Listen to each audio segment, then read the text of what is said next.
Hey everyone, and welcome back to my channel. If you're new here, welcome. My name is Irene Philip, and in today's video I'm going to be showing you all how I've made this Whiteboard Monthly Planner from scratch.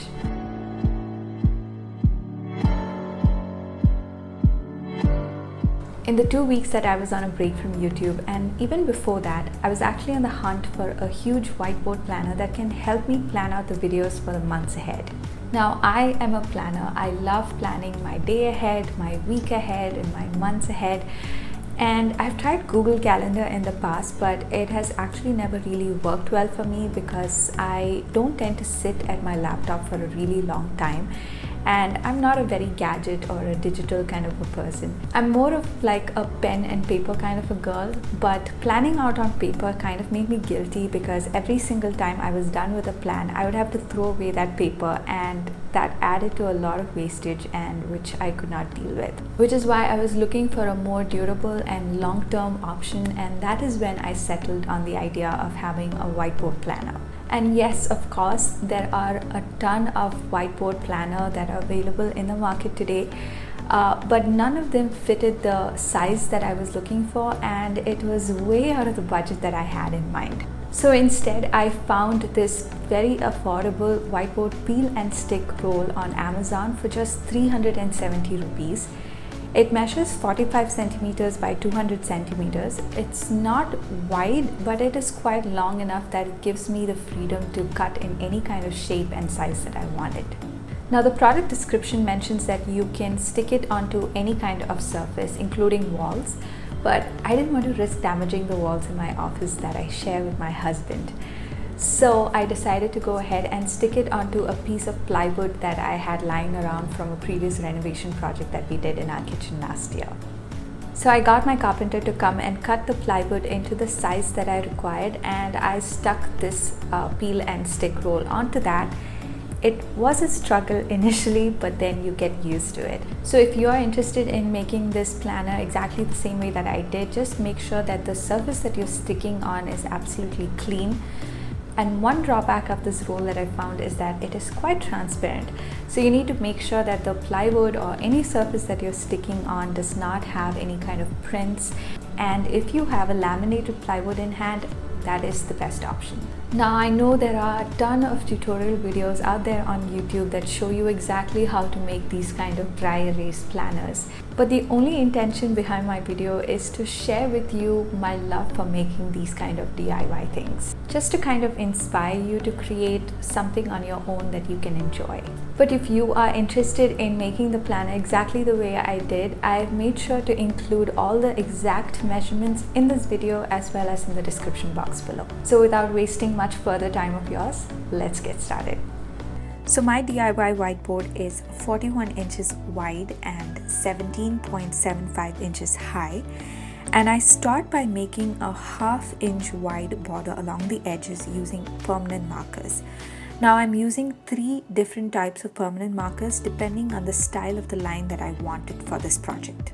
Now, to mark out the 1/2 inch border, I start by using a whiteboard marker just to avoid any kind of measurement mistakes that can happen. And at the corners, you would notice that I make an L shape, and this is to make sure that the border from one edge merges well with the border from the other edge. Then I go ahead and draw the border completely using a bold permanent marker, and I repeat it on the other 3 sides as well. Now, just wanted to say this in between, you don't have to be perfect with the lines. Just try covering up any small mistakes by freehand drawing. Just don't stress or bother if the lines are not perfect at all. So the part I'm showing you now is going to be the top part of my whiteboard. And on the right hand side, I'm going to be leaving a bit of space for my notes or to-do list section.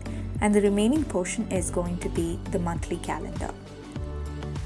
So I'm marking in 8.5 inches from the right hand side border line, and that's going to be the notes or the to-do list column, as you can see. Now, moving on to the actual calendar, the width I'm working now with is 31.5 inches, which I'm going to divide into 7 equal parts that represent the 7 days of the week. Each part is 4.5 inches wide to be exact. So once I mark out the points on the opposite edges, I join them using a permanent marker, making sure that the lines are parallel to each other. Now moving on to the horizontal divisions, I'm going to divide 16.75 inches into 6 equal parts. Now this is absolutely customizable according to your choice. The reason why I personally went for 6 equal partitions is because whenever I plan the month ahead, I like to do it before the last week of the current month that I'm in. So for example, if I'm planning for the entire month of September, I like to plan before the last week of August. So essentially, I would want to see the entire last week of August as well as the entire month of September. So basically, I needed to take at least 37 days into consideration. And then I applied basic mathematics. So if I went for 5 equal partitions, I would have a 35 box grid. And now since I went for 6 equal partitions, I have a 42 box grid, which basically suits my need. So the basic idea is you need to have a minimum of 5 equal partitions, but there is no limit to the maximum number of partitions that you can have because it is entirely up to your choice and your creativity.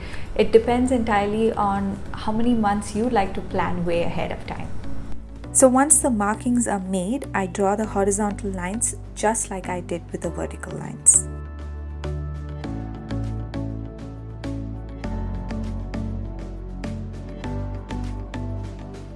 Next, I'm writing down the heading for the notes section, and I also cut out this small piece of cardboard in this shape as a template, and this is where I'll be marking the dates for each day.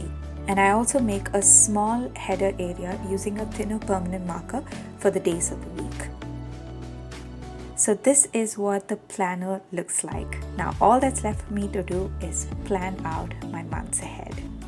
So I hope you all enjoyed watching me make this DIY planner out of a whiteboard. If you did, please don't forget to leave a thumbs up for me. Also do let me know in the comments below if you plan on making something yourself from scratch. Subscribe if you're new to my channel, and I will see you all in my next video.